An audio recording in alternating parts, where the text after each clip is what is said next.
It does not work to me at all. The meatloaf falls apart because it's so tender, because it's like ground beef, but the steak is like slimy. I think what I like about it was the meatloaf, not the steak. I don't like meatloaf. I really don't like fry sauce. Turns out it was no bueno, meaning it's a deep. Ohio Cincinnati chili top steak. Cincinnati chili is a regional dish that sets itself apart from traditional chili with a distinctive blend of Mediterranean spices and sometimes even chocolate. It has a slightly thinner and saucier consistency that we're throwing on top of a perfect medium rare filet because ground beef alone just wasn't enough protein. Someone pooped on top of that steak. Way better than meatloaf. I hate to say it, but it actually works pretty well. Because I feel like beef with chili, it kind of makes sense. I really, really like this. Yeah, I'm not going to go start putting chili on my steak, but if chili happens to find its way on my steak, I will eat it. We're giving it a fairly respectable C. Wisconsin Parmesan crusted steak. Referred to as the dairy state, Wisconsin is renowned for its cheese production. And as you guys know, I've spent way too much money on Parmesan wheels, so you don't need to tell me twice to find a way to use this thing. With the cheese starting to get crispy, I completely engulfed the steak in the cheesy crust, and honestly, I can't believe how well this worked. But whether or not it tastes good is a whole different story. This looks like a beef Wellington right now. Didn't T-Pain once rhyme mansion with Wisconsin? He's one of the true lyrical geniuses of our time.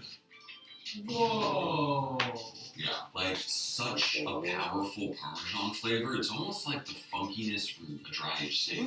That's a good point. But the crust and the cheesiness ties it all together. Not quite an S due to the major inconvenience factor, but a very strong A. Hey, and I'm just glad that we're getting more use out of that parm wheel next. We should buy more palm wheels. Should we? Nevada prime rib. One meal I've yet to try that I've heard incredible things about is the famous Las Vegas 5-star buffet. It's the ultimate surf and turf, reflecting the high-end taste of Las Vegas with top-tier foods from all categories. Prime rib, shrimp cocktail, and washed down with a rich chocolate lava cake. What's not to love? I'm no gambling man, but my money says this one's gonna be epic. Jack Nicholson in The Departed when he's eating all the lobsters on the table. You know, John, man. Prime rib on its own is amazing. That sauce elevates any steak. It's so good. We need to cut all the richness and savoriness with this. This is gonna be perfect. Oh, they all go so well together. Obviously, you throw money at a meal, it's going to be great. And at the end of the day, despite all this tasting incredible, it isn't super unique. And for that reason, it's getting an A. Washington coffee crusted ribeye. As the heart of coffee culture in America, Seattle is also home to the very first Starbucks. Now, I've had my fair share of coffee dry ages that have turned out amazing, so hopes are high that a freshly ground blackened coffee steak will be great. Just hoping it doesn't make it too bitter. Now, the coffee gives it this earthy undertone. It's sort of an oaky afterbirth. It's almost like steak. It's like that caramel. It also gives it like almost a gritty texture, but I like it. It is a little bitter, but overall not bad. Pennsylvania Philly cheesesteak. Traditionally made with shaved ribeye, the Philly cheesesteak is quite possibly America's most iconic sandwich. Seared on a griddle, then piled high on a soft hoagie roll. There is debate as to which cheese to use, either whiz or provolone, but realistically, in my opinion, you can't go wrong with this one. The flavors go together so well. Have you ever had it with Riz? It seems gross. It's actually so good. We used Americans, that's all we had. Just touch pinkies. Can we get a slow-mo on that pinky touch? It's a little simple, though. Beef cheese sandwich. It's another B. Next up, West Virginia's pepperoni roll. Originating in the 1920s, these rolls were created as a convenient meal for miners in need of a hearty on-the-go lunch. One might even call it the original Hot Pocket. To stake this one up, we're not only using pepperoni, but also slices of juicy seared beef, finally topped with butter and dunked in that marinara. West Virginia. Northeast Florida. Now this tastes absolutely amazing. I mean, it's like a little pepperoni and steak cheese pocket. It's like a calzone. Does the steak enhance it, do you think? I think it does. Putting West Virginia at a surprisingly high A. Indiana pork tenderloin sandwich. This deep-fried pork steak sandwich is central to the state's cultural identity. Some say it's exactly like the people. Simple, not too showy, and sometimes a little too big for its britches. Although many locals enjoy it with just a plain smear of mustard. I love it. Wow. It's like better than a fried chicken sandwich somehow. I think because we use tenderloin, like it's so tender and just packed with flavor. I like a fried situation in a sandwich. Just like shrimp, like the situation, pork. Yeah, definitely like the situation. The spiciness and the vegetables cut down on like the richness of the fried stuff. This technically isn't a steak, but we decided this deserves to be in the S tier. Arizona carne asada tacos. With its deep-rooted Mexican and southwestern influences, it's a haven for bold, flavorful cuisine. Carne asada, which means grilled meat, features a juicy marinated steak, and topped with fresh ingredients like salsa and a squeeze of lime, it embodies Arizona's vibrant food scene. Carne asada. It's the perfect bite. There's a lot of citrus in there and like the marinade, which gives a lot of freshness. It's simple, it's delicious. I love these tacos. Marinated steaks over the grill are so superior. Personally, starting to get very full of steak. I've had meat sweats since like 10 ago. I feel mine starting to come through, but either way, that taco was named. Next, we have the South Carolina filet mignon with pimento cheese. Pimento cheese, often referred to as the caviar of the South, is a creamy spread made from a blend of shredded cheese, mayo, diced pimentos, and spices, creating a rich and tangy flavor. Often paired with steak, it brings a more comfort food feel to the dish and adds some richness a tenderloin often lacks. Yes. Mm-hmm. That's good. I really like that cheesy situation on the top. The pimento pepper is so distinctive, it's almost like smoky-ish. But combined with the cheese on that tender filet, I think that's a top 3 steak that we've had today. I can get behind it. You guys ready for this? I had just started a brand new job, and I get a call, and my mom says, "Don't panic, but the house is on fire." Moses was hands-on literally every day just to make sure that we could get back in our home as swiftly as possible. And I will always be an Allstate customer. Next Level Dog people give their dogs next level protection with NexGard Plus. One and done monthly parasite protection against fleas, ticks, heartworm disease, roundworms, and hookworms. Used with caution in dogs with a history of seizures or neurologic disorders. Get next level protection with NexGard Plus. For over 130 years, Trier University has been making education affordable and attainable. So you can turn your girlfriend's hangry puppy into your biggest fan. What's better? Food. That's how I make friends too. Oh, this holiday, wow! There's so many Abu Dhabi do's. Natural History Museum Abu Dhabi was my favorite. What about SeaWorld? You were all, I'm not going on that. And then I went again. Wait, the spa. I'm hungry. And the dinner, wow. Wow, was the Zayed National Museum. And Team Lab Phenomena and And Louvre Abu Dhabi was my favorite. Not Galleria Mall with all that shopping. Yeah, there are so many more Abu Dhabi do's. I think it's an S tier.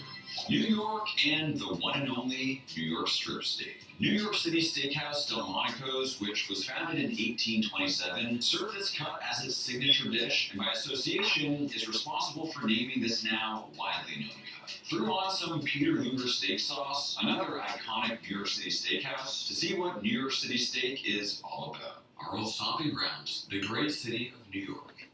I mean, Peter Luger is quite possibly the most iconic American steakhouse. It doesn't feel like it would come from a premium steakhouse. I think it's almost like they combined cocktail sauce with ketchup. A friend of ours put this steak sauce on top of a steak and seared it really, really hot. That was incredible. When it caramelizes and the sugars actually come out versus just being a sauce on top. Great point. It's getting a C. Michigan and a Detroit-style steak pizza. Detroit-style pizza is known for its distinct rectangular shape, featuring a thick, airy crust that's crispy on the bottom and chewy on the inside. Although not traditionally served with steak as a topping, we had to give this one a try as I can't imagine a juicy steak would ever make a pizza taste worse. I love steak. I love pizza. I love steak on pizza. What can I say? Oh, I thought you were gonna say I hate steak on pizza. No, I love it. I don't like it. What? I love ground beef. I love pizza. When you have like hamburger pizza, that's 10 times better than this. All that said, we're giving it a C. It's time for a vacation down to Hawaii with some teriyaki beef and pineapple skewers. Hawaii's culinary landscape is a vibrant fusion of flavors influenced by its diverse cultural heritage, and teriyaki beef is a beloved dish that exemplifies this blend. Typically marinated, So she on her way, teriyaki Ma? beef is grilled to perfection and glazed with a Text me and said savory she'll be sweet there sauce 30 minutes. with soy 30 sauce, minutes is vinegar, and 9:30. Pineapple. So she should be coming any minute. Usually, if she says she coming, she's It's so coming. good. Grilled pineapple is probably one of my favorite things, and with the steak, it's really nice. You know it's real when you've had a 30-second and you're going for seconds. It's getting there. Maryland crab cake filet mignon. Maryland is renowned for its blue crabs, and crab cakes are a local specialty. Fresh lump crab meat seasoned with Old Bay, mayo, and breadcrumbs, then pan-fried or baked to achieve a crispy exterior while maintaining a tender, flavorful inside. Topped with Old Bay spiced hollandaise for the creamy surf and turf that dreams are made of. Maryland. It's like an eggs Benedict type texture, and it takes away from the steak. Like, they should just be separate. I really like crab cakes, and the hollandaise sauce, that creaminess mixed in, is really nice. I think she's out of her mind, but what it means is we're meeting at a C. Vermont venison rib chops with maple raspberry sauce. Vermont has a massive population of deer, but we can't forget the real Vermont staple, maple syrup. Perfectly seared venison rib chops and covered with a homemade maple raspberry glaze with a sweet and tangy topping. You guys might remember from our exotic meats video when we had those Maui Nui axis deer venison What you want rib to add? chops. They're Huh? absolutely So what you wanted to the add? which means Vermont No, is I'm saying the he was supposed to Maine call. lobster surf. He was supposed to Maine is known call. for the best Kurt tasting lobster in the world, asked her in about my something, but I'm not slightly adding up biased New Englander opinion. Grilled tail over a tender fillet with a creamy lobster sauce. As a Boston boy, this one has a special place in my heart. So incredibly amazing. So We put everything else to shame. Mm-hmm. That surf and turf that I can get behind. The flavors don't compete, they complement. And I have to say, I know we're in Florida, but Maine lobster, they are just so superior. So superior. But what it means is it's another S tier. Massachusetts and a classic roast beef sandwich. Growing up in Boston, this was always my go-to sandwich from Kelly's Roast Beef.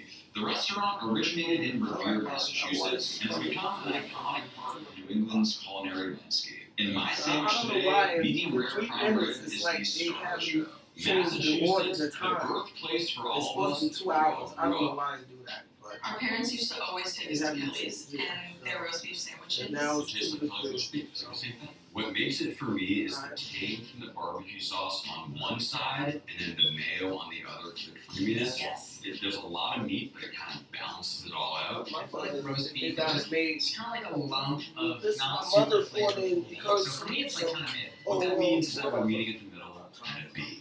Next up, Alaskan king crab surf and turf.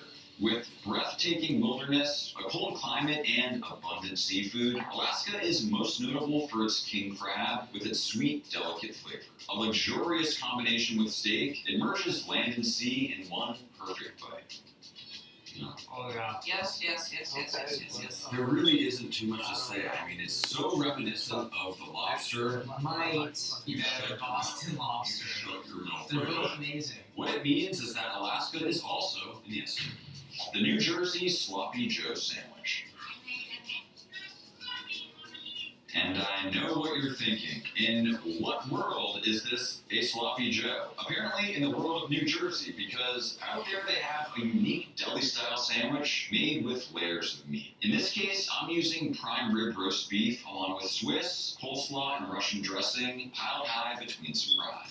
I do not know how they're calling this a Sloppy Joe. That's like a Reuben, and a good one too. I prefer it with pastrami, but it's cool that it's a sloppy Joe, different style. I really like this, and all those layers, you get so many flavors. An extremely respectable A. It's time for the Connecticut hamburger. Holding an extremely special place in history, Connecticut is home to what is widely believed to be the birthplace of the American hamburger. Lewis's Lunch, a small eatery in New Haven, claims to have served the first hamburger in 1940. Unlike the typical modern burger, the OG is made from a blend of ground beef, cooked in a vertical broiler, and served on toasted white bread with optional cheese, tomato, and onion. No condiments allowed, which I clearly missed the memo on.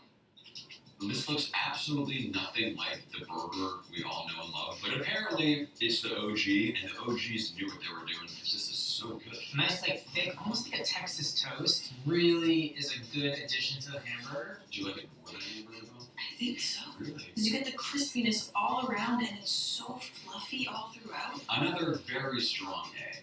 New Hampshire steak tips. Growing up, I wasn't eating ribeyes or T-bones. I was actually eating steak tips, often marinated in a variety of sauces and seasonings. It took me a while to learn what steak tips actually were, cuts of sirloin or flap, and they're incredibly tender. They're a favorite of mine and especially popular in the Northeast, including New Hampshire.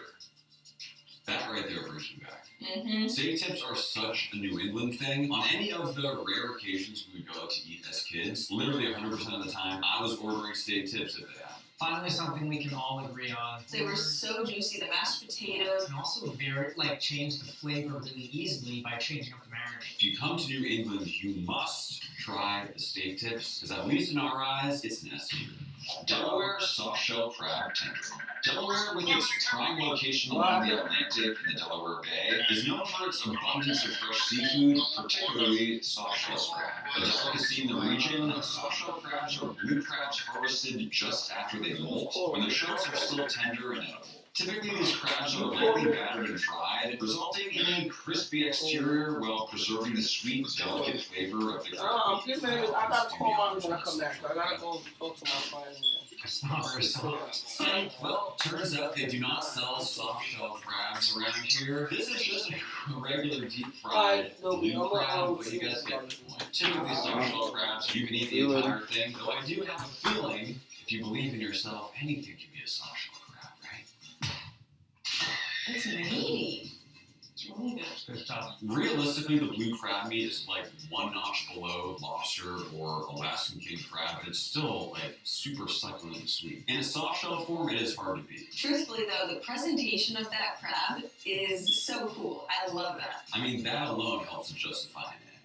Rhode Island clam chowder on a steak. Rhode Island clam chowder is a unique variation of traditional clam chowder with a slightly more clear broth. It's packed with tender chunks of real clams, and it's a culinary creation that somehow works. In a unique twist, Rhode Island clam chowder is sometimes actually served on steak, resulting in a very interesting surf and turf, to say the least. Guys, I didn't start recording. The way my heart was at my toes. Did you lose the footage for this video? We have made it to our last and final steak. It has been quite the journey. I don't know about you guys, but my stomach is very confused right now. But either way, Rhode Island. It's not bad. It's not good. All the components of the clam chowder are super soft, like the potato falls apart. And then the steak itself is ridiculously soft because it's tenderloin. Flavor-wise, I like it, but texturally, hate it. It's almost like a more flavorful mashed potato side. I wish that the creaminess had a little bit more of a bite to it, something like a horseradish, a pepper. I think you guys are crazy, but what it means is that Rhode Island gets a B. Thank you all so much for watching, and be sure to let us know your state in the comments down below to win a year's worth of free jerky. Also use code STATE30 for 30% off, and we'll see you next time.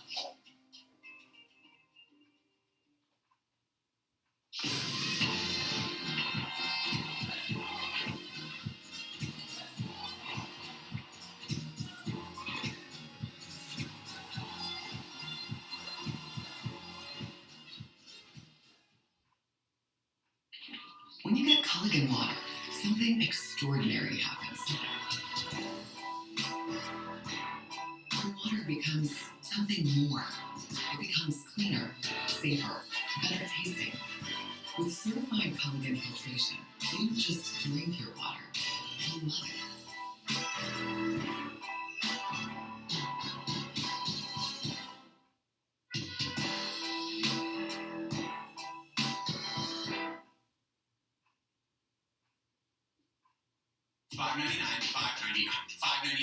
Did I mention it's $5.99? $5.99 sandwich deal at Jimmy John's. We just found a great place with Apartments.com AI. Take it away, Kurt. Follow me. With the most pet-friendly rental listings around, you just gotta say. Show me pet-friendly lofts with hardwood floors, dishwasher, and walk-in closets. I think we found it. Apartments.com, the place to find a place. I asked for your most unhinged struggle meals, and you did not hold back. From genius budget beef hacks, immediately love it, to absolute monstrosities like the ketchup cornbread ball.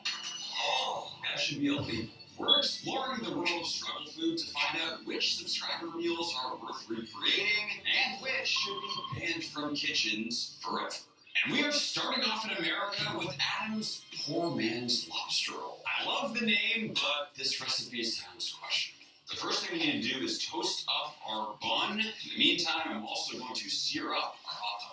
See that color? That is exactly what we're looking for. And it's time to assemble. This next ingredient is sort of coming out of left field, but next up we need some smoked salmon cream cheese that we'll add to our bun. He said more struggle equals less cream cheese. I feel like we're somewhere in the middle of the struggle bus here, so that should be perfect. In the meantime, we'll now slice up beautiful hot dog. Just because we're struggling doesn't mean we can't have some nice presentation. The combination of cream cheese, fish, and hot dog is one that I have never experienced before, but you better believe I'm excited to find out. Alright guys, welcome to struggle meal number 1.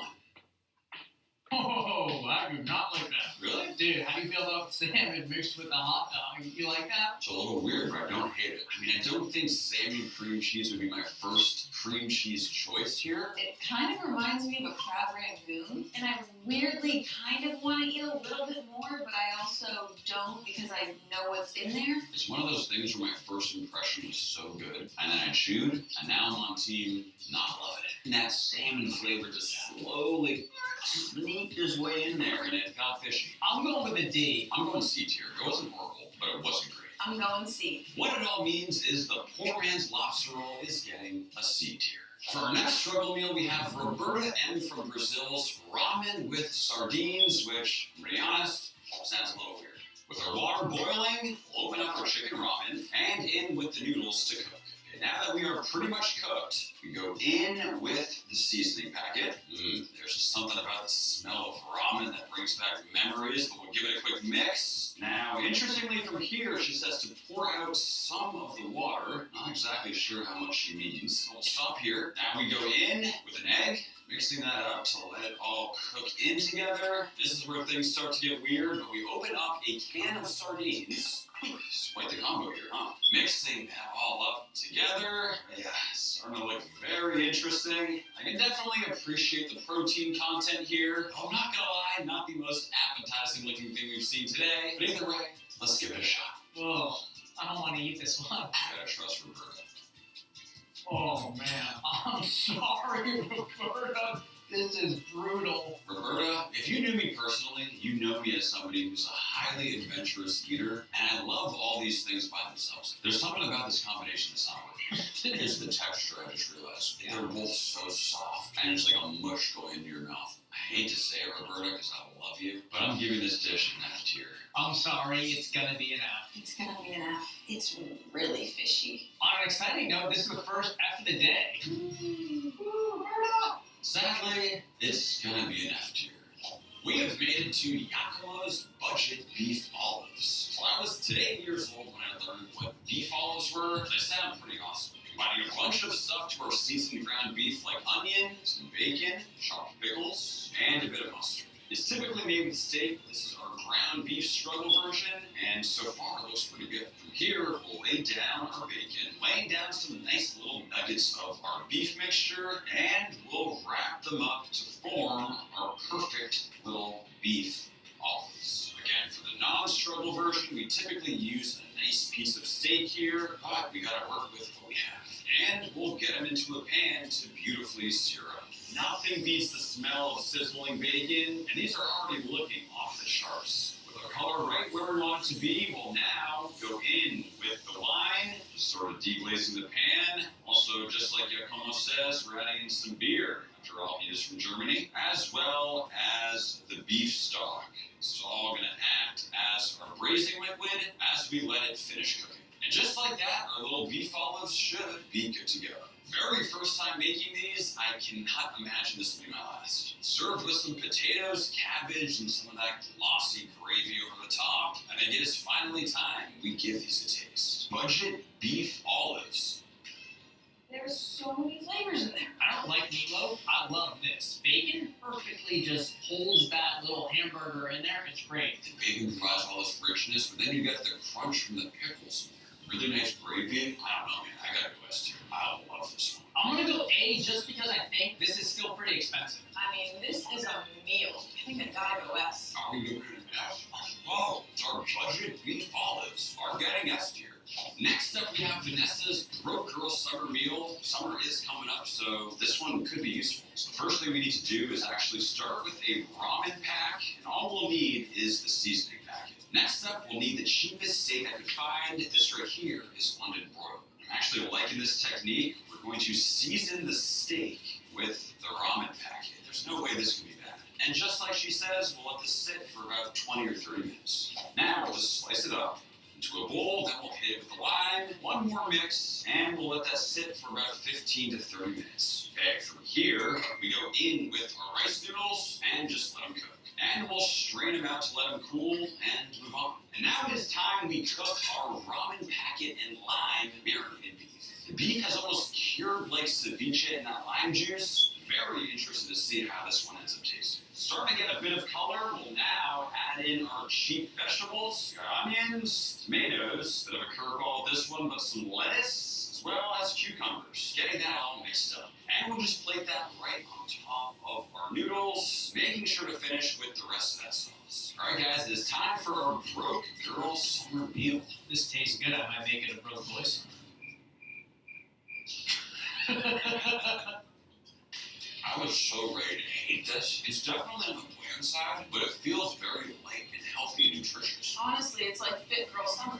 One word to describe this dish is fresh for me. For a budget meal, it's hard to get that actually. Usually it's heavy and cheap and filler. This is fresh. I think a little bit of vinegar, a little bit of soy sauce, this would be an easy B or A. But because it's lacking, I think C is for me. This is definitely a B for me. I wish there was more going on in those noodles. It's gonna be a C. Turns out it's going to be a C tier summer. For our next struggle meal, we have Jeremy's reconstructed tuna sandwich. I actually like the sound of this. We start with a can of tuna. That we'll get into a bowl with mayo and mustard, salt, pepper, a little bit of onion and cucumber for a pretty basic tuna salad. But this is where things start to get interesting. Because he didn't have bread, he essentially reconstructed the bread using croutons, which, honestly, if you're struggling and you don't have bread, it's kind of a genius idea. With the bread reassembled, he then goes on with the tuna salad. I feel like it's going to give it this incredible bottom crunch. Nothing says struggle meal like some Kraft singles, which he then uses to top it off. And from here, we quickly broil to melt. And struggle meal or not, this actually looks pretty good. We are feeling spicy, so finishing off with a few pickled jalapenos, and it is finally time to eat. Beautiful. Look at that. It's like finger food, Jeremy, your dog. Immediately love it. I can't believe that's good. And that jalapeno hits different. That tangy, spicy, fresh kick on top is super good. I'm going for more. So genius using those croutons. You really get a bite. And it's fun because your guests can all just take a little crouton and keep walking away. Are we really serving this for guests now? I think it is easily an A tier, but it could be an S tier. I'm going. It's an A for me. I'm gonna give it an A tier. Out of nowhere, Jeremy's tuna sandwich is getting A tier. Next up, we have Aryan from India's Roti Chivta. Basically, all we do here is start with day-old tortillas. As you can see, they are very dry. From here, like Aryan says, we just tear them up into rough pieces. The next thing we'll do is roast up some peanuts, just until they've slightly picked up color and are nice and aromatic. And we'll just reserve on the side. Now we'll just heat up some oil. Now we're actually going to kind of toast up some cumin, very interesting. And we'll also throw in some beautiful fresh curry leaves, as well as some spicy green chilies. I'm telling you, the smell coming off this is out of control. Now that it's starting to get toasty, we'll go back in with dried tortillas, getting that all nice and incorporated. From here, he says we can add any spices we want. I feel like a little turmeric, curry powder, as well as some coriander will be perfect. Whew, so many aromatic flavors going on here. This is something I would never think to make myself, but it looks incredible. Now that it's nice and crispy, we'll get it all plated up. Just finishing off here with a bit of those roasted peanuts. Nice, fresh squeeze of lemon, and there we have it, Aryan Struggle Meal Indian Roti Chivda. I am very excited to see how this one tastes. All right, guys, Roti Chivda. Curry leaves are one of the best flavor in the world. And we just discovered it this year. That chili is chillying. So flavorful. That's spicy. Jeez. It reminds me of like Indian nachos or Indian chilaquiles. It is just so flavorful. And there's so many flavors, the peanuts, the curry. The fresh lemon juice on top too. Mm-hmm. I feel like with a nice cold coconut water, this would be so good. I think this is a very solid A-tier struggle. I would absolutely pick this. I've gotta go S. I'm going S. Wow. This is a true struggle meal. This is so cheap to make. Roti Chivda for the win is gonna be an S tier. We are approaching peak struggle meal territory with this one. We have the poor do from a guy named Chase. I'm just gonna say it. It sounds absolutely disgusting, but I kind of love the name. He said it's poor do because when you're poor, you gotta make do, and this is what you make. Basically, just take all your condiments in the fridge and chuck them into a bowl. A little bit of mustard, mayo, relish. See, if we stopped here, we'd be left with a beautiful special sauce for a burger, but we're not stopping here. Pickles. Look, Chase, I'm sorry, man. I really don't get this one, but apparently now, what? Cornbread? Breadcrumbs, some croutons, and finally, some bacon bits. And I understand the idea of a struggle meal, but I mean, you gotta be really, really, really struggling to eat this one. Now, just like Chase's father would do, word for word, we're gonna mix this up for a bowl of slop. Oh, the mayo's coming through. Oh, the ketchup. I forgot about that. Ooh. You know, honestly, I'm just gonna go in with my hands. Chase, are you for real? Did your dad really eat this growing up? And I give you some authentic pork. This is a rough one, but like always, we're gonna keep an open mind and see how this pork tastes. This looks so horrifying, it honestly feels like I need a doctor on standby. I got you. A real doctor, which is why I'm glad this video is sponsored by ZocDoc. Trust me, when you spend your life eating internet struggle meals and questionable food combinations, having an easy way to find a doctor matters. I'm also someone who immediately goes down the internet rabbit hole. One weird symptom after eating something sketchy, and suddenly it's 1 a.m. and I'm convinced something's terribly wrong. But what usually stops me from booking an appointment is the process itself. Calling an office, sitting on hold, and trying to figure out who takes my insurance, it is a nightmare. That's why I use ZocDoc.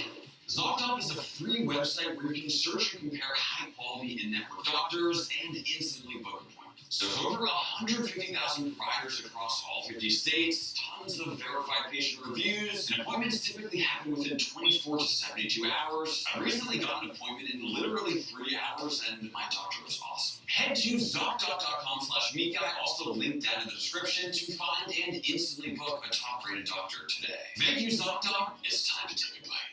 Open mind, take a big bite, enjoy. Oh, Whoa, we're not. Kyle thinks he can just take a crouton. Guys, don't smell it. Don't smell it. No, Before really it. on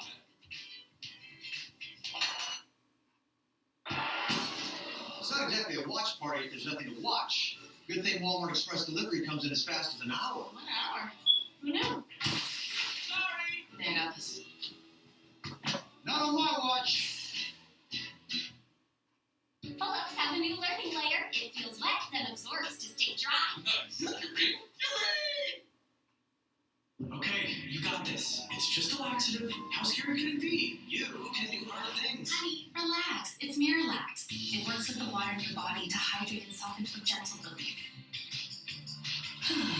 Relax. It's Miralax.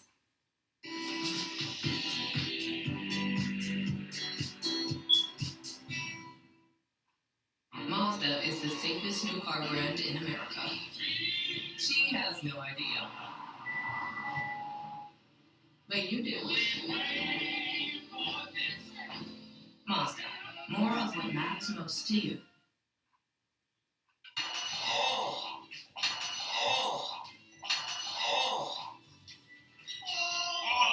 I could actually throw up. That is so That bad. is the closest I've come to throwing up on this channel. It can we go lower than an F?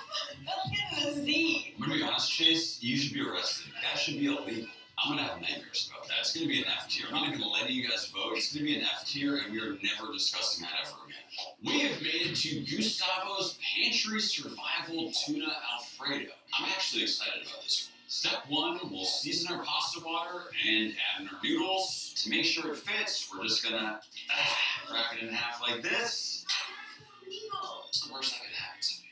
Freeze! You're under arrest for violating that pasta right there. You have the right to remain an attorney. Anything you say can and will be used against your pasta. Dude, this was not a big deal, man. It's just pasta.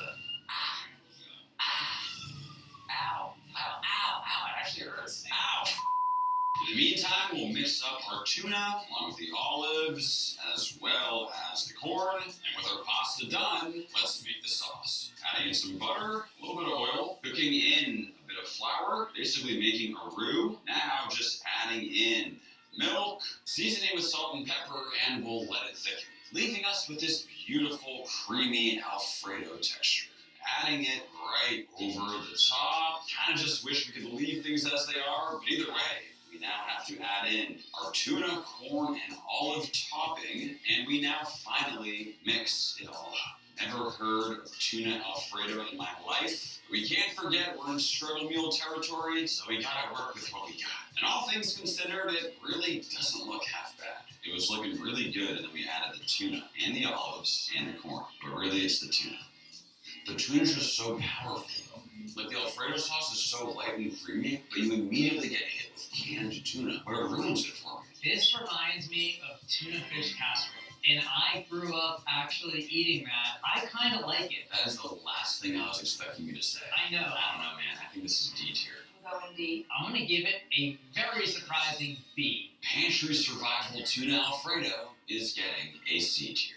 Next up, we have Ezra's spicy butter chicken. It sounds simple, but I feel like it could actually be very good. We'll start here by slicing up our beautiful chicken breast. I feel like slices right about this size should be perfect. And the cook process is pretty simple. Starting, of course, with the butter, now in with the chicken. I am going to season with a little salt and pepper, and just let that start to develop color. Starting to look really nice. Now hit it with the curry powder. Immediately smells so freaking good. Now add more butter, as well as the most important ingredient, that red, spicy gochujang.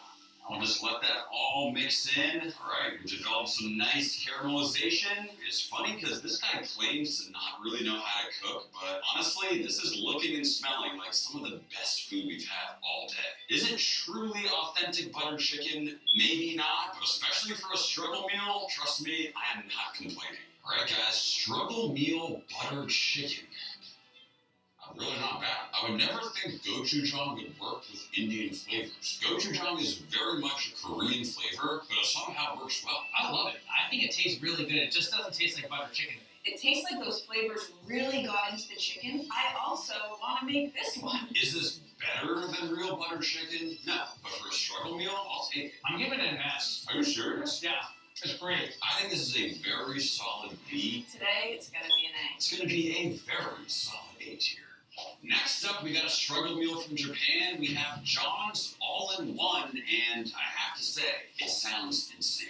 We start by cracking an egg to our bowl, adding in a little bit of Japanese chili oil, a little splash of soy sauce, getting it all mixed up and homogeneous. We're now going to pour that directly over some steaming hot rice, which John says should kind of cook the egg a little bit. And for our most questionable ingredient yet, this right here is natto. Had this once before, and put it this way, it is not for everybody. It's basically Japanese fermented soybeans. They're like very sticky. Oh yeah, I mean, just look at that. It's almost like it's covered in cobwebs. That's how sticky it is. Just like John adding in the soy sauce as well as the spicy mustard and mixing it up, just check out that absurd texture. There really is nothing else like this in the world. It's goopy, it's sticky. John, man, my brother, you got the raw egg on there. That rice absolutely did not cook it. And we got our sticky fermented soybeans that are going right over the top.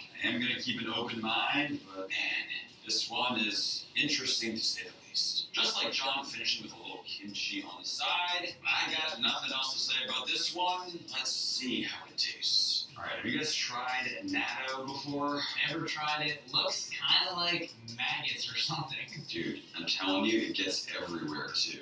Whoa! What is it? I do not know. Apparently this is Bayashi's favorite food. No way.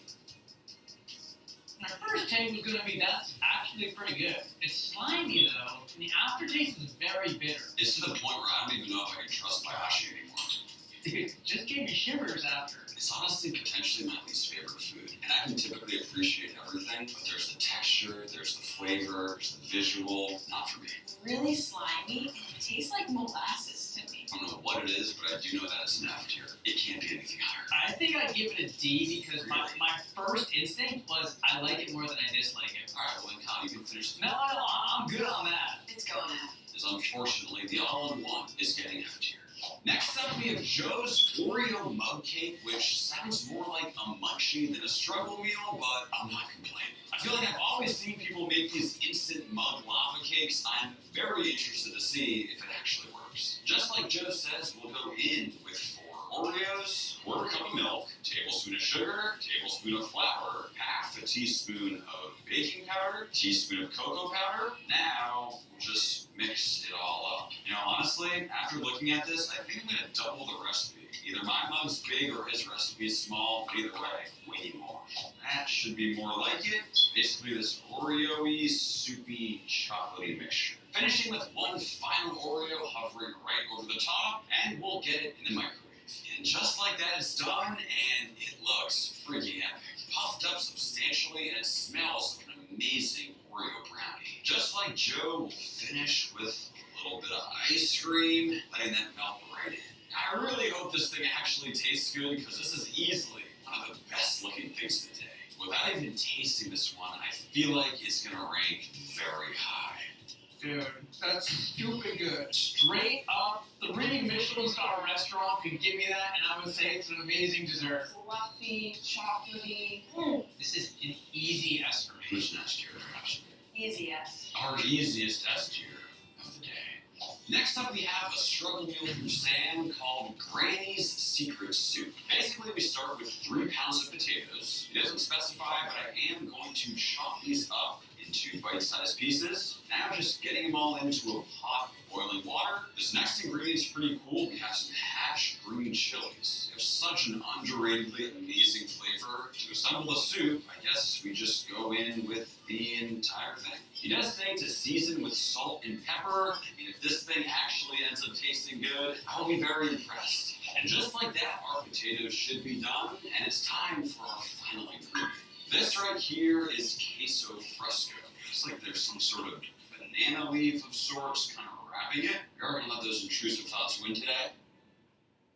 Weird. A little tangy, has a kefir component, very soft, very wet. Literally going in with this entire little wheel of cheese. I'm just gonna kind of break it up. He says it should melt into it, though this really doesn't seem like a melting cheese. Either way, we'll just let that cook down for a few minutes. Well, it's been a couple minutes, and I do not know what is going on here. It's definitely thickening up. This cheese is not melting like you'd normally expect it to. Kind of just looks like curdled milk over the top. And let's get it plated up. Definitely a little questionable on the ingredients. To be honest, I still haven't decided if that looks good or kind of gross. Alright guys, Granny's Secret Soup. I like it. Oh, the chilies in there are super nice, pretty mild, but you get that flavor. And adding cheese to soup sounds really weird to me, but this really works. It just adds a little texture. And the potatoes are perfectly cooked. I'm giving it a surprisingly high B tier. I'm going A. What do you think, Al? A strong A. Somehow, Granny's Secret Soup has achieved an A tier. Next up, we have Emil's Smashed Spam Potato. This one seems right up my alley, and you're about to see why. Now, we'll start by going in with our potatoes. He claims this will taste like a fancy meal, but only costs $2 per serving. Now that they're cooked, we'll take them out and put them onto this baking sheet. Ooh, they're really steaming away. Now, just like Emil, we'll smash those potatoes. Now we'll go on with the butter. Going heavy here because, yes, we might be struggling, but that doesn't mean it can't taste good. Now we'll just hit them with the salt and that pepper.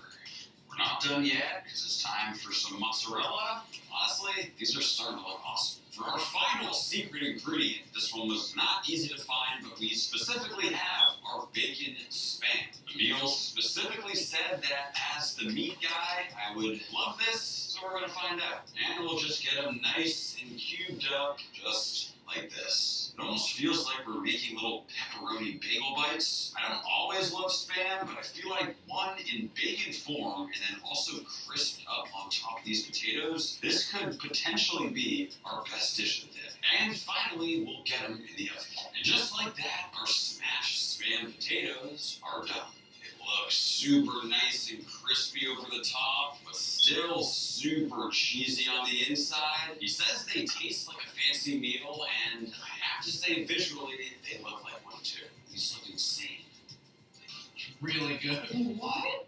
Phenomenal. It is all extremely rich, like there's butter on there, there's cheese on there, the spam is filled with fat, but I'm not complaining because it's sitting on that nice potato. This is amazing. It feels like one of those 1,000-layer potatoes with the cream in there and just the.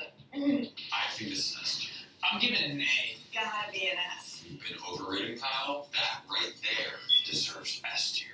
We have made it to Mike from the USA's Beef on a Budget. And as he puts it, it all starts with a big piece of salami. And this right here is an absolute beast. From here, he then apparently slices the salami into the shape of a steak, which kind of feels illegal as I'm doing it, but we gotta trust the process. Yeah, salami should not be sliced this way, ever.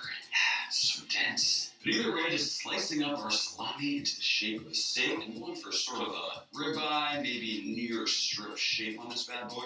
And as you can see, the marbling is just absolutely stunning. Here, just like he says, adding plenty of pepper. He does have a point, salami is very salty, so only adding the black pepper. It really does not feel right at all. But either way, in with our salami steak. So we didn't specify how long to cook this. I don't even know if you can cook salami to medium rare, but we'll see how this goes. Not gonna lie though, that crust is crusting. Now he doesn't specify to do this, but I am gonna throw in some butter, because of course we gotta give it a good butter paste. And just like that, it should be done. I mean, this might be the best looking crust I've ever seen on a piece of meat. And we'll just slice it up. It actually looks like a medium rare in there. What's going on here?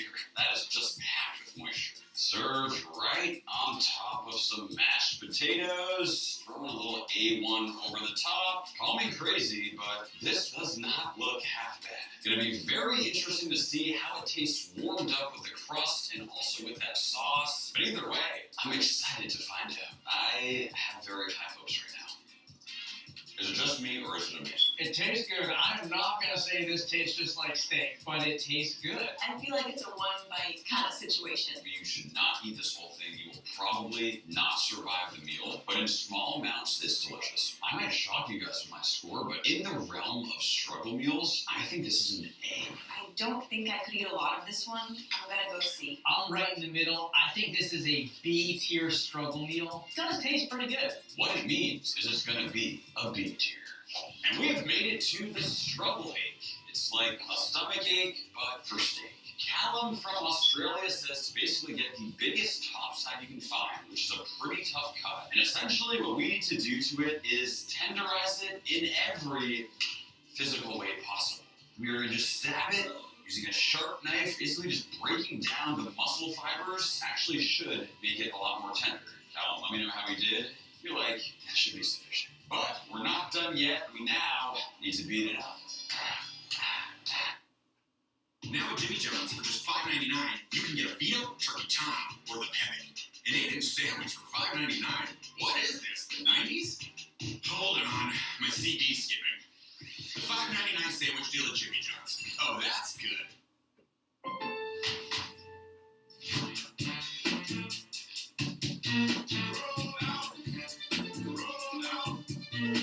Saturday delivery for free. For real. Members get more at Lowe's. Good night. Unbeatable protection for unstoppable dreams.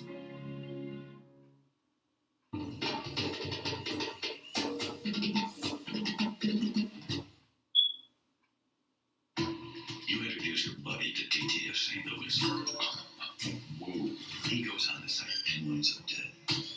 I want to know more. We always want to know more.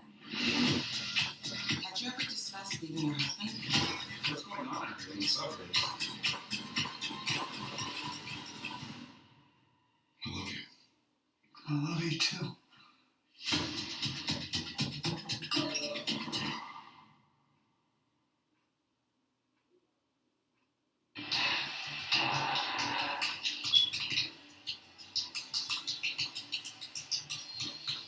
Alright, that meat has been fully beaten into a bowl.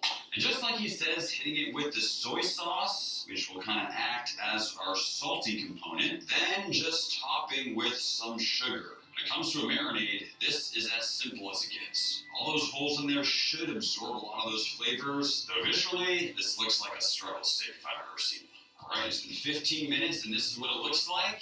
Let's get it on the grill. Keeping the heat only moderately high. Remember, there is a good amount of sugar on this marinade, and we really don't want it to burn. That is the crust we're looking for. Let's bring it inside and see how it tastes. There's just so much texture on the outside from all those stab marks. And slicing into it, I'm shocked to say, this actually looks phenomenal. Just looks super juicy with a nice rosy pink. It is a little strange seeing all those stab marks, but upon closer inspection, it does actually seem to be pretty tender. Plate, just like Callum, will start with beautiful baked beans and top it off with our beautiful slices of struggle egg. I didn't have super high hopes going into this one, but this is a plate of food I would actually eat. All right, guys, time for the struggle egg. Really did this steak dirty. Doesn't look that bad. I love baked beans. I feel like baked beans are a solid struggle meal, and we haven't seen much of them today. They are, and they got protein. A lot of struggle meals lack protein. It's a pretty tender steak. It is pretty tender. I'm really liking the salty sweet combination right now. Super basic, just soy and sugar.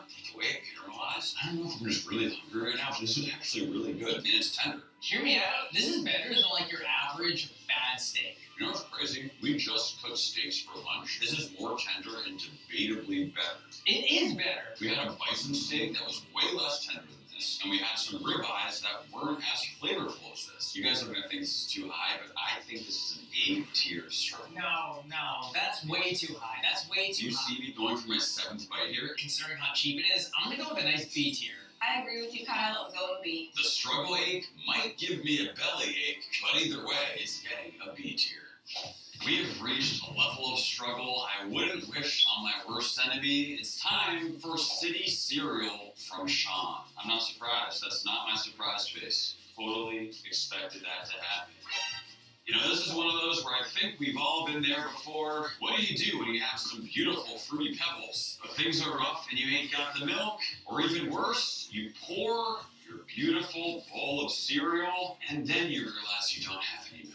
What do? Well, we know what Sean does. In with the water. Oh, what an absolute abomination. And there it is. That is so colorful. That's how you know it's natural. I'm guilty of doing this. You ever done with protein powder in the water? That's a fantastic idea. Yeah. You ever do with orange juice? Oh, I don't think I've done that. It's not good.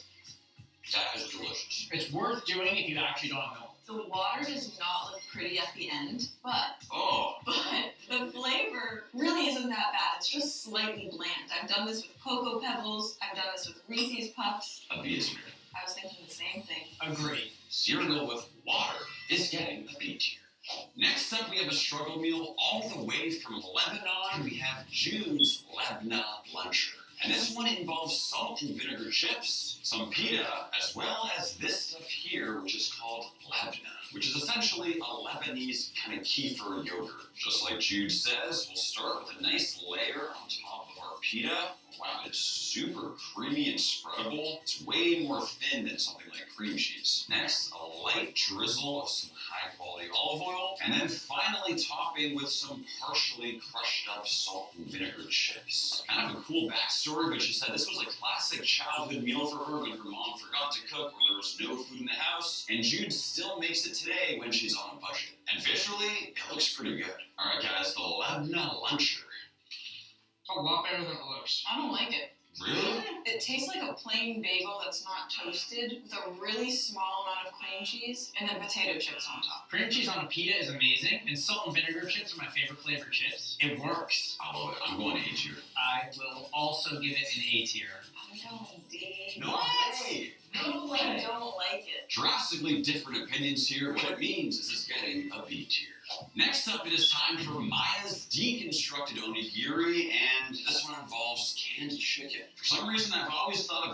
chicken as even more of a struggle meal than like canned tuna? Don't get me wrong, I've certainly had my fair share of this stuff.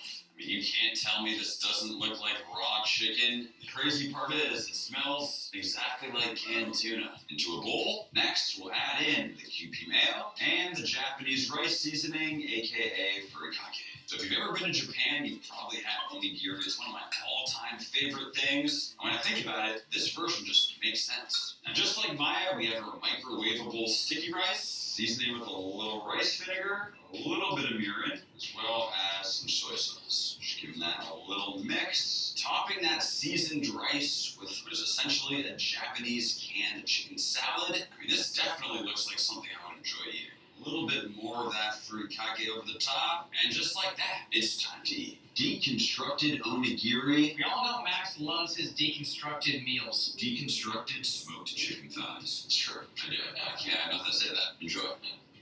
It tastes like tuna. If you told me this was tuna, I would believe you and I would enjoy it. But because I know it's chicken and it tastes like tuna, I'm a little upset. I was expecting this to be horrible. I actually like the flavor of it, but I am thrown off with this tuna situation. I would give this an easy A tier if this was tuna, but because it tastes like tuna and I know it's chicken, C feels too low. It's not bad, but I'm giving it a C tier. I'm giving it a B. I'm gonna give it a C. So our deconstructed onigiri is getting a C tier.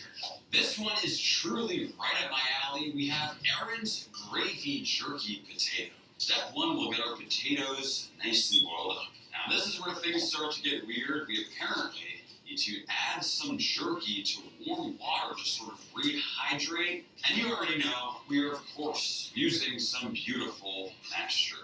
Oh man, it just feels like a crime doing this. Look at how good this jerky looks, not in rehydrated form. But apparently, this is what we gotta do. In the meantime, we'll make our gravy. Starting with the butter, some flour, and just like Aaron said, a little bit of bacon grease. What it appears like we're doing here is making a roux, but with that extra flavor from the bacon. Finally, in with the milk. It sort of feels more like an Alfredo sauce than a gravy. Our jerky now fully softened. Oh boy, it does not look pretty. Now, just chop it up. I will say is it's definitely very tender at this point. And from here, it's into the gravy. You know, I think I'm actually going to also add that beef jerky, essentially stock, to give it a more traditional gravy-like color and hopefully flavor. I don't know about this one, Aaron. This is looking a little rough. It actually looks like it's starting to thicken up beautifully. This texture right here should be perfect. And let's bring it all together. Topping those boiled potatoes with a whole bunch of our gravy jerky. Ooh, kind of went heavy. Going very heavy here. Boiled potatoes can be super bland. That shouldn't be a problem with these right here. Absolutely smothered in that gravy, studded with our pieces of jerky. The more I look at it, the more optimistic I'm feeling about this one. Alright guys, the gravy jerky potato with mashed jerky. Love it. Absolutely love it. Pretty good potato. It tastes exactly like our toast perfect. Maybe I'm just hungry, but I'm really enjoying this. I love that gravy. It's so creamy and warm. This is like a hearty meal. Essentially, that gravy was just Alfredo sauce mixed with beef, and it works. There's no world where jerky would be considered a struggle. Like, it's pretty expensive, so I think they did it as a joke to try and mess with us, but guess what? It works. It's not going to be super high for me, but I appreciate this one. I'm going to say A tier. A is kind of crazy, but it's better than I expected. I'm going with a good, solid C. I agree with you, Kyle. I'm going C. What it means is it all averages out to a B tier. To that point, jerky, including ours, is kind of expensive, so in order for you guys to enjoy it, we want to offer you a 30% discount. Use code STRUGGLE30 for 30% off Max Jerky. Really hope you like it, and if you're crazy enough like us, you might throw it on a potato. Next up, we have Tim's PB&J Dorito Surprise, and honestly, I'm kind of excited about this one. We have our first piece of toast, very specifically our chunky peanut butter. In fact, this one is super chunk, which back in my day wasn't even a thing. We get that all slathered on. For toast side number 2, this time is going to be our strawberry jam. Honestly, I'm more of a grape guy, but making sure to keep this one authentic to the recipe. And finally, it's time for our Doritos. You already know we're going Cool Ranch. There really is nothing better. And now, just very carefully adding to our sandwich. I'm not going too heavy on the Doritos. Still want to maintain the integrity of the PB&J. I think this amount should be perfect. give it a slice, and there we have it, Tim's authentically made PB&J Dorito surprise. All right, guys, it is time for the PB&J Dorito surprise. You like more meal. We like making it. That's why we made sure Arby's $7.99 meat in 3-packs even more flavor. With the new saucy buffalo ranch and 3 sides. Only Arby's packs in this much for $7.99. Arby's, we have the meat. I chose Shopify because when I was testing other platforms, it was definitely one of the most user-friendly. I look at it multiple times a day, compare sales to last year, to last week. We're seeing new categories that we want to get into. All of the tools were really helpful. My husband just wasn't lasting long enough for me to finish. It was frustrating. I love him, but it got to a point where we were both avoiding intimacy. And then he got prescribed this Sexstar X plus climax control pill through Hims. This pill combines tadalafil, an ingredient to help men get hard and stay hard, with PE treatment to help him last way longer. And the best part, it's 100% online. No doctor's office, no pharmacy runs, just a simple intake form, and then a licensed provider recommended the right treatments for him. And now he's lasting longer, he's more confident, and we're actually excited to be intimate again. So if you're struggling with early climax, check out treatments through Hims today. It's seriously saved our sex life.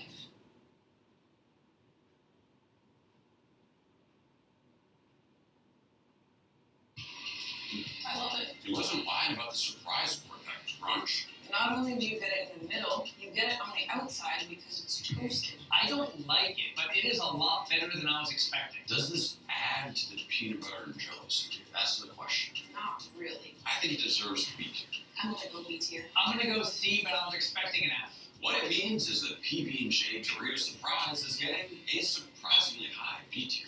Next up, we got Nico from Malaysia and his sandwich. Starting off with our Indomie instant noodles. Now, I've actually never tasted these before, but apparently they are super popular in Indonesia.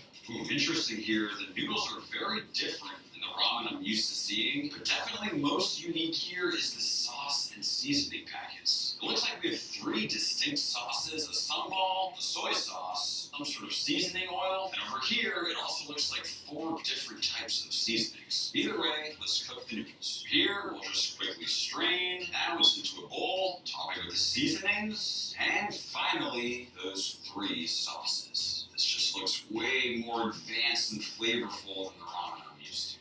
And finally, we assemble. We go toast, lettuce, now we go on with those saucy noodles. Finally, we'll do the spicy peanuts, a little crunch, fried egg, and we'll top it off. It is time for the sandwich from Nico. We decided why it's called the sandwich. I've been wondering that myself. Nico, let us know down in the comments why you made this. I would much rather eat this Indomie on its own than in a sandwich. On its own, it's perfectly seasoned. Once you add an egg and 2 pieces of bread, you lose that flavor. I'm still enjoying it. It just doesn't need the bread. I'm not loving the bread, but I do like the peanuts. It adds a little bit of a crunch in between every bite. I still think this deserves a B tier. I'm gonna give it a C. Nico's whole reputation is on the line here, Sophia. The sandwich is getting a C. Sandwich is getting C tier.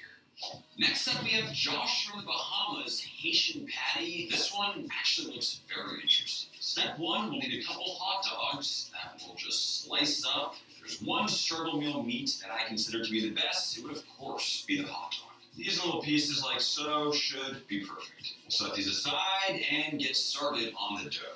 We're going flour, baking soda, some salt. Now he also says to add this stuff right here called complete seasoning. Just something I've never used before, but it smells extremely herbaceous and delicious. I feel like this little trick right here is what could potentially take our bread over the top. Water and some oil. Josh says there's no measuring, we're completely going by feel, but based on what I'm feeling right now, I feel like it needs more liquid. So we're gonna add more water, maybe a little bit more oil. You know, this process is really reminding me of the time we made Outdoor Boy's dough. Remember his bread with honey butter? He basically uses the exact same process where you just kind of eyeball everything. And I'll just knead it out to make sure it's all fully combined. Here we'll get it all flattened out. It's definitely some pretty tight dough. Doing my best here to get it nice and thin. Speaking of struggling, I couldn't find my rolling pin, but I did have this leftover salami. Let's see if it works. Wow. I mean, I don't know if it could get any more perfect.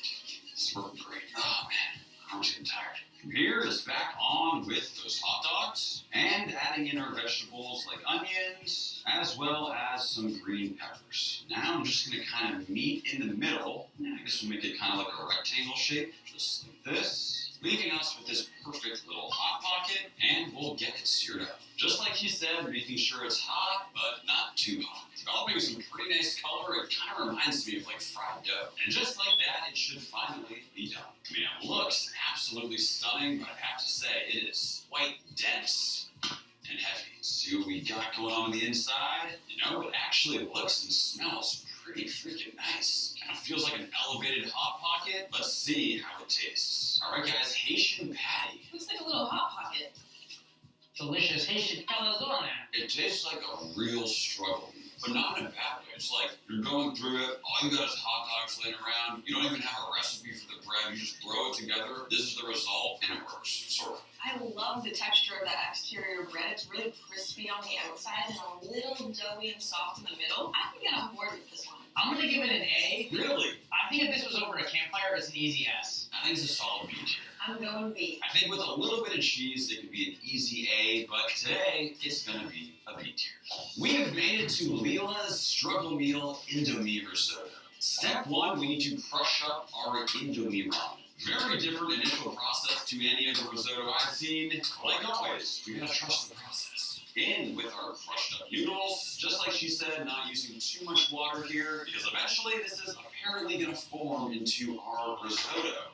Now we'll add in our oatmeal. Sounds like we want to add enough to fully absorb all the rest of the water. Now that most of that water has been absorbed, now we're going to add in both our eggs, giving that a good mix so that it becomes all nice and creamy, which I guess is actually sort of happening here. Finally, adding in all of our Indomie spice seasonings, as well as those 3 sauces, giving it all one more final mix. And I hate to say it, but this actually resembles the texture of risotto, and I don't know how or why. But the big question, does it taste any good? Let's find out. Alright guys, risotto is one of the most difficult things to make. This recipe makes it easy. Let's see if it's edible. I oddly don't hate it. Yeah, right? But there's something really weird going on. The oatmeal gets mushy. But all those flavors from the packets have been fully diluted from the oatmeal. And all just mushed together into this glob. That is a struggle meal right there. And outside it's not good. I don't like the flavor. Okay, I don't wonder like if the you can texture. put it, I don't like this one. put it over here. Quite F tier because there's something slightly Where? homey and Right here. comforting about it. So for that reason, I think it deserves to be Here's good. the- Really have. And I'm sure there's things we're gonna have today that are Where's the not. other in that apple? I don't want to change your mind though. Okay, I'll go Here. back. But Sophia, You'll have to put that down over there. Run this out. Where? Don't go upstairs, baby. Sophia, come on. I'm going D. D for Oh no, my disrespect. son it's is gotta be.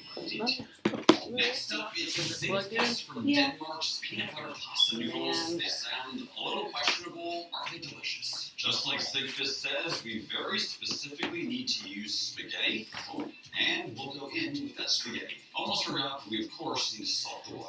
And now we assemble let it the charge sauce. for a little while. We go peanut butter, soy sauce, chili flakes, some paprika. This is where things get interesting because now we have Well, to like- add some cinnamon. Next up, curry powder. And I don't finally, need fully charged. onion cube. Now just mixing in a little bit of pasta water and mixing that up until nice and creamy. I mean, that just looks and smells absolutely perfect. And just like that, our pasta is done. Now just pouring Here, over go get my phone real beautiful quick. peanut sauce. Give it a nice On toss. top of my car. Making sure we get it all combined. Just like Sigfus says, we'll let it sit for 5 minutes before finally giving it a taste. I have a good feeling about this one.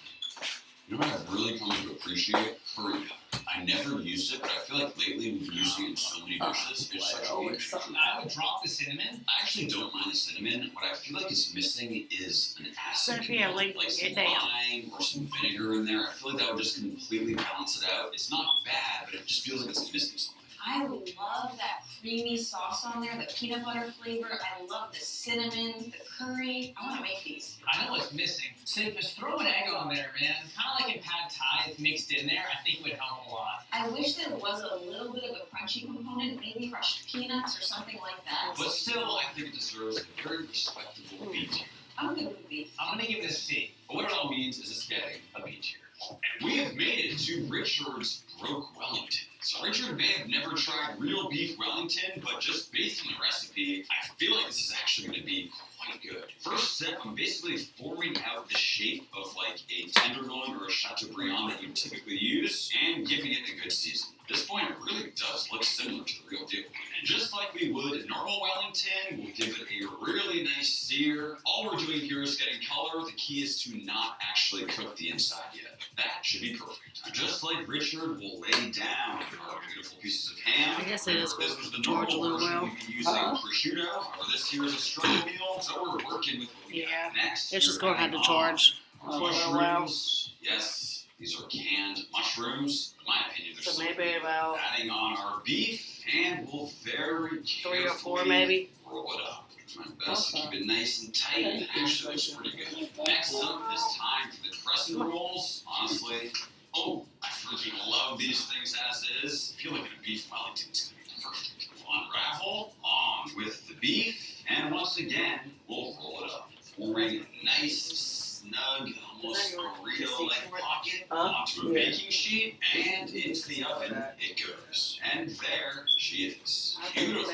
crispy-looking golden brown exterior. Let's see. If not, I'll bring you the dish. Not gonna lie, that right there is on the rare side. Though I will say, with a little bit of imagination, it kind of looks like the real deal. We'll serve with a little Dijon. I think it's time we find out how this actually tastes. Oh, great, I hate this. But this is a crescent roll, so it's a little sweeter, a little more buttery, which I think really works to counteract the lower quality beef. Those were great ingredients to Well, I know replace why. the normal Wellington ingredients with too, and it's super creative. I will say, I don't think I'm tasting any of those mushrooms. They kind of got lost in there, but I'm not mad about that, because that's probably my least favorite component to a Wellington. Like, it's for sure not as high level in terms of the flavor profile, but if you're on a budget, this is definitely worth making. I might even go S. In fact, I am going S. Wow. I'm going S too. I'm gonna shock you guys with a solid A. This is a genius meal. Out of nowhere, it's gonna be an S tier. Next up, we have the Gourmet Uncrustable, and boy oh boy, does it look good. Uncrustables might just be my all-time favorite childhood snack, and this recipe from James sounds absolutely genius. We're starting with frozen Uncrustables, which I think are actually better than thawed ones. But we are really taking these to the next level.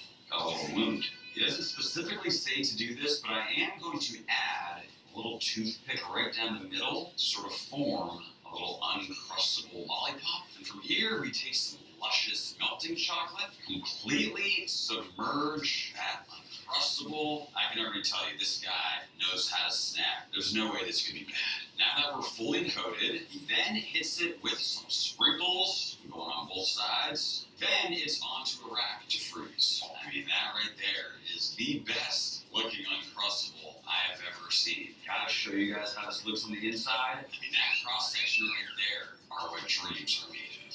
Hate to do this, but I almost want to give this an S tier before we eat it. There's no way this isn't going to be good. You want to hear something crazy? I got a confession. I have never had an Uncrustable. Are you serious? I'm serious. What? And I love peanut butter and jelly. Is this going to be your first Uncrustable experience? My first Uncrustable experience is loaded with chocolate on the outside.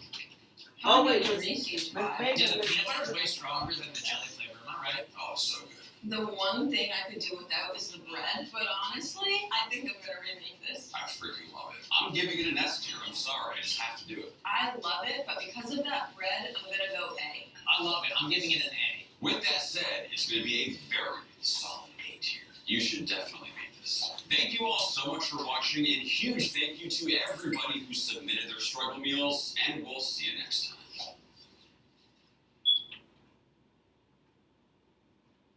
$5.99, $5.99. Did I mention it's $5.99? $5.99 sandwich deal at Jimmy John's. A little too much dancing and down goes the juice. Let's see which towel can lock up this mess. No way! Viva traps and locks liquid to hold in that gnarly juice. Feel what Viva cloth can do. To a stinky tofu food stand because the smell is intense. Apparently it tastes better than it smells, but we'll see about that. You guys might not know this, but tofu does not rank high on my list of favorite foods. Let's find out if making it stinky will help the cause. Something tells me it will. Step 1, we will take slices. Oh yeah, check out that beautiful medium rare on that. Yeah, that is what we're looking for. And one more slice right across. And for our stinky component, we got this stuff right here. This is Chinese fermented bean curd, and it is very easy to open. Just like that. It smells, it smells stinky. Basically these cubes of already fermented tofu, you can kind of think of it as the starter for what we're about to make. We'll add a bunch of these extremely funky pieces of tofu to a bowl. It's almost like cheese, but just like the stinkiest cheese you've ever smelled. Now we assemble our stinky tofu brine, adding in some of this liquid, all that mashed up fermented tofu, some Shaoxing cooking wine, a bit of rice wine vinegar, some salt, and garlic. Give that a good mix, then add in the tofu, just kind of filling up our container. Finally, just topping it off with water. We'll get that sealed, and now to really develop those stinky tofu flavors, it's into the fridge to ferment for about a week. Just like that, it's been 7 days, and our stinky tofu is officially stinky. Gently removing our stinky tofu, and just making sure to pat extremely dry for better caramelization. To cook our stinky tofu, I'd like to introduce the sponsor of today's video, Typhur. We're cooking in the Dome 2 air fryer. 360-degree heating technology that cooks from the top and bottom of the food. Our tofu will evenly crisp up unlike any other air fryer. Dual temperature sensors and massive surface area, you can fit way more and flip way less. There's 15 cooking functions, including bacon, pizza, air frying toast. It can even grill a steak, covering nearly every stuff out here. The Typhur Dome 2 is even self-cleaning, decomposing grease and residue on the upper heating unit at 500 degrees Fahrenheit, so I can put all my energy into cooking instead of cleaning. And if you want to make a midnight snack, the Typhur Dome 2 is super quiet, so you won't have to worry about waking anyone else. Right now, the Typhur Dome 2 is I don't know. She gotta come back because Winter got a jumper because her thing, you see the charging? We should be Her good thing to is go. charging over there. These Right there. absolutely perfect. Right there, look what's Oh, charging this right one there. this. That's what I'm looking at the socket. Yeah, so that's charging, but we went to plug it and the cord started melting. We had to unhook it and everything because it's melted. So somehow she gonna use her or something when she come back, but. Where she went? Huh? So where she go? She went and took my cord. I paid $35 for that cord. This shit melted. Shanghai apartment front door, you walk in and it's like a brick So wall. that's never happened before, trying to jump a cable. Tangy, vinegary, almost like it's fermented miso. I like it. It reminds me of cheese, like very funky cheese. I just can't get over the smell, man. It's strangely addictive. You can't stop eating it. I was like, I'm in the car and it's not starting and it's I smoke. Especially for this video, it's passable, but She has a door, her I kids. think this A should door, her not be kids trying to go up the stairs. I said, no, I'm going Clean on this one. I'm trying to go up the stairs. Give it a solid day. What it all means is somehow stinky tofu has made its way to B tier. Getting fully out of my comfort zone with this one, it's time that, for and she gonna come use curry this. from India. Beja Try fry to is a spicy jump Indian the dish cable. made from goat brains. It's popular in parts of India for its rich flavor and creamy texture. As a foreigner, the idea of eating going on. brains is extreme. It wasn't the battery melting, it was the cord. I'm keeping an open mind. I mean, it was too much energy probably. But yes, this right here is the plan. I'll tell you, it looks like a brain. It's like kind of a beautiful display with all these crazy details. It's cracked open. Don't say I've ever touched a brain before. As always, there's a first time for everything. Okay, yep, that's definitely a brain. Definitely has this soft, kind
see. Oh, I forgot. Oh.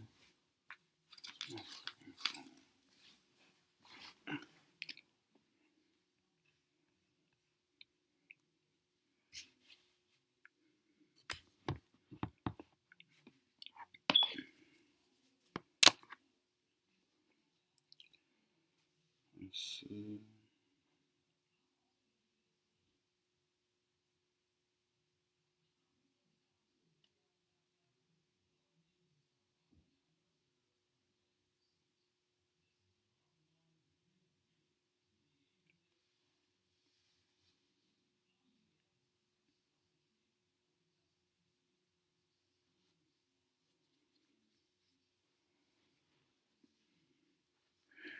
Okay. Let's stop doing that. Something.